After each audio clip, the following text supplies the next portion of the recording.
Louise, hey film, hey interview, take one. Well, the simple part that most people don't understand is that every thought we think and every word we speak is creating our future. It's as though our thoughts go out into the universe and are accepted and brought back to us as experience. Now that is a very simple thing, but most people don't get it. They don't understand it. They've never heard it before and they think it's ridiculous. But if you can really accept the fact that every time you think a thought and every time you speak a word, you are literally painting your future, making your dinner, whatever you want to call it, you are creating. And you're creating your own life. And this is simple, but it's not easy to accept. But once you accept it, then you can start deliberately creating what you want in your life. And you begin to be aware of what you don't want in your life and how you are contributing to it. Now, I think this has been around forever, but for some reason in the last 20 years, the universe has wanted this to go out among all the people, or all the people that are ready for it. See, most of us just think, and we don't pay any attention to what we're thinking. We're just doing it. But that's something you need to train yourself to do, to begin to train yourself to be aware of what you're thinking. And one of the ways to do that is to periodically say to yourself, what am I thinking? Would I like this thought to create my life? Would I like to have the experience that this thought could bring to me? Now, it takes a while to do that, but even if we could begin on the smallest level to be aware of our thinking, we can start to make changes. To begin with, you start by doing what we call doing affirmations, and that is making positive statements about your life that are positive, and you do them deliberately. You might do them in the morning, you might do them at noon, you might do them at night, you might do them, twice a day or whatever. But you do this and you let this become a habit. And as you start to do them, things will begin to change, maybe on a very small level. I call it getting the green lights in the parking places. I mean, they're not huge things in your life, but it can be very nice when you get 3 green lights in a row and you're in a hurry. Doing an affirmation is either writing it down, writing it on the wall or the mirror, or using just saying it. What I like people to do is to stand in front of a mirror and do their affirmations, because there's something very powerful about looking in your own eyes and accepting yourself, or noticing that you reject yourself when you're saying something positive about yourself. So that would be a very beginning way to start. Say in the morning, you get up in the morning, you go to the mirror, and this is a big one, and it's hard for lots of people. But you look in the mirror and say, I love you. I really, really love you. And to begin with, that can be so hard for people because they think of all the things that they think are wrong with them. But if you can start your day saying that, it's very powerful. Remember, I'd like to think the universe is listening to everything you say and everything you think and saying, okay, you can get that. So then it starts to bring you in and bring things into you. And I know this sounds far-fetched, but it's amazing how it works. If you do a good general positive statement for yourself, the universe will figure out how to manifest that, how to bring that about in your life.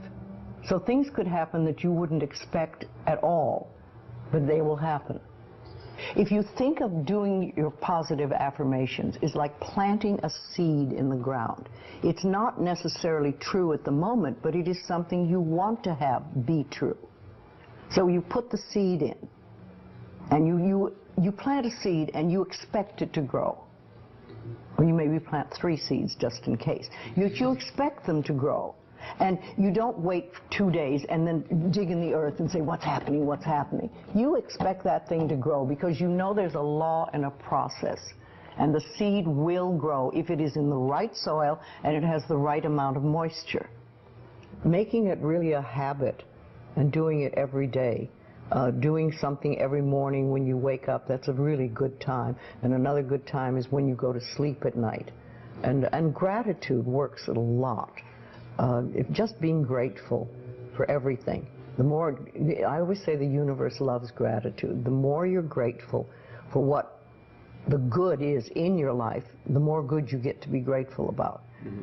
And it's like, you know, if somebody gives you a present or gives me a present and I say, oh my God, I hate that color and it doesn't fit, and you know, that person will never give me another present. Mm-hmm.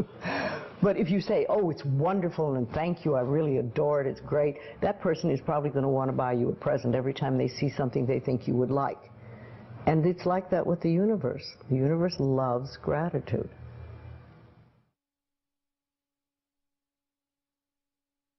If you have very strong beliefs within you that you don't deserve good things in your life, and a lot of people have that, then there can be delays. And sometimes people say, well, affirmations don't work. I've done them. But when they're doing, for instance, prosperity affirmations, and they've done some prosperity affirmations, and they say it doesn't work, nothing's happening. And I say, well, all right, how many prosperity affirmations did you do in a day? And they'll say 3, probably. And they say, all right, how many poverty affirmations did you do this day? And that could be 300, depending on where you're coming from and what is running through your mind. See, I have this, one of my thoughts about life is that only good lies before me. And I have been saying this for many years. So it doesn't really matter to me what happens in life, because I know it's going to be good. Well, there are lots of things you can do to help you become more conscious of what is going on. And because so many of our belief systems really are unconscious or subconscious, we're not aware of them. They're just things that were bred into us as we were children, is to take a little time to figure out what they are. And I always say a really good exercise is to take a big sheet of paper and write on top of it, say, what I think about men. And then another one, what I think about women, what do I think about money, what do I think about any subject you can think of. And just write all the things that come out of your thoughts. And whether they sound good or not, just write them down. And any one subject, if you just write them all down and then look at them and see how many are positive and how many are negative. And if you can take those negative ones and turn them around, make them into positive affirmations, then you can start clearing up what you believe about, say, money that is not positive for you, and or is keeping you from bringing money in. And you can do that with lots of things in your life, so you can really begin to realize what you do believe about these things. So you can't change your thoughts if you don't know what your thoughts are. There is a law of thinking, and we are beginning to learn about it. And it is like a computer. If you have this gorgeous computer put in front of you, and you don't know what to do with it, it's a piece of junk. But if you learn the language of the computer, miracles happen. And that is what the law of thinking is. When you learn how it works, miracles happen. What you think and what you believe is what will come true for you. Your thoughts create your life. It's that simple. And when we can get that, we can make enormous changes. Well, I think it really starts with realizing that you don't love yourself, that most people don't. Most people feel they're not good enough, that they haven't done it right, they won't do it right, they'll never be enough, and they're definitely not lovable. And when we come from that space, it's very hard to create things for ourselves that are really good. So in the early days when I worked with people, I used to fix this problem and fix that problem, and you'd have this, a health thing, and we'd work on that, and we'd work on this.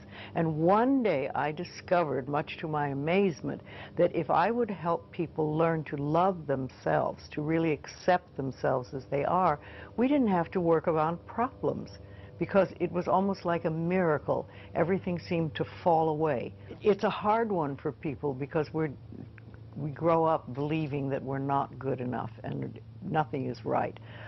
I remember lots of times I would ask people, well, what is really wrong with you? What have you done that is so terrible that you're not acceptable to yourself? And I never, ever, ever got an answer that made any sense. You know, they might say something like, well, I'm too fat. Well, so, you know, but when you talk about loving yourself, a lot of people think that that's vanity, but it isn't really. It has nothing to do with that. That is narcissistic. But to really care for you and to acknowledge that you are an important being. It's almost like in the Bible they would say, you recognize that you are a child of God, that therefore you are perfect. But even if you're not a biblical person, if you can recognize that you are a being that has self-worth, if you can really recognize your own worth, then you start to treat yourself differently. And I think that's what's so very important about loving yourself, is you stop beating yourself up, you stop making yourself wrong, you stop talking about how awful you are, and you stop saying things like, I'm really stupid and stuff, and you start to treat yourself with a certain amount of respect. And this makes an enormous difference, because what you give out in life is what comes back to you. So if you're giving out a feeling of, I'm okay, I'm good enough as I am, and I am acceptable, and I love life, and I love me, and you start having gratitude for yourself and for life, then life treats you differently, because you are having a different vibration that you're giving out and getting back. And that's when things really start to flow. Now, a lot of people don't realize it, but you have to practice. You just have to start it. And that's why I try to get people to do a lot of mirror work. If you look in the mirror, just simple things like looking in the mirror in your own eyes and say, I love you. I really, really love you. And it helps if you use your name, Louise, I love you. I really love you. It gets to that little child inside that has been rejected for so long, and it breaks open sort of a dam or a door or whatever you want to call it, and it's like little miracles start to happen. Lots of little good things happen, and the universe loves grateful people.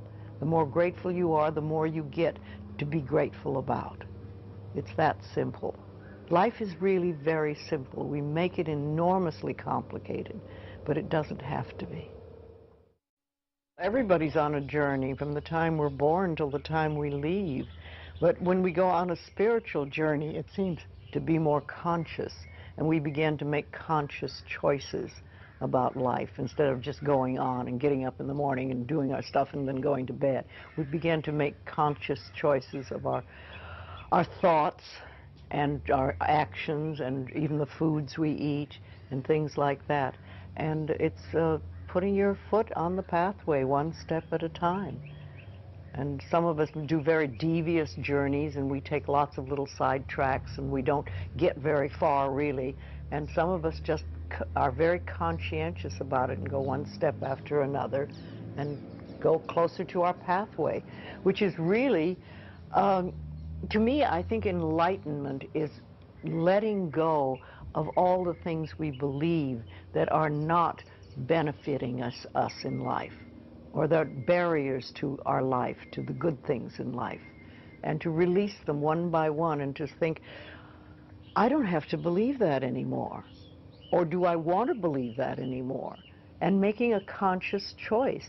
When we can understand that every single thing we believe has been a choice, and it may or may not be true. It can be true for you and not for you, because it's your belief system and your belief system, and then I have my belief system. I say a lot, that may be true for you, it's not true for me. I may not say that out loud, But people are doing things or saying things, and I think that to myself a lot.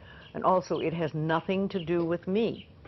Whatever's going, that has nothing to do with me, because I'm under the law of my own consciousness. This is my pathway, and you have your pathway, you have yours, everybody does. So we're all on a journey, and I think the more conscientious we are about it and the more conscious choices we make, the better our journey is, or the easier, or the swifter, or we get more goodies, or we have better health, all that stuff. When I was beginning to work with people in the early days, I paid very close attention to what people said, and it became a habit with me, and I still do. I listen to what people say more than, you know, the words they're using and everything, and so often I think, oh, if you just wouldn't use those words, if you just take those 3 words out of your vocabulary, because people use negative words a lot, same ones over and over again. Yes, I hear words, much more than other people. What words would you take out of the vocabulary? Well, should to begin with. That's a big one. Because every time you say should, you're making yourself wrong. Either you were wrong, or you are wrong, or you're going to be wrong. So take that one out completely. And just a lot of negative expressions that people use. I'm not good enough, or this will never work, or oh, it's a rotten day, or, you know, there's just tons of expressions, and we use them over and over again, and they don't do us any good at all. Everybody's journey is individual, because we start from different places, so we can't all be having the same journey. But I think we all get certain ahas, and that's when we've sort of learned something. We say, oh, okay, and then if we can keep that, what we've learned, and practice it, then we've made another step, and we can move forward. Yes, it's a lifetime journey, and we never stop learning. I'm 80, and I'm still learning.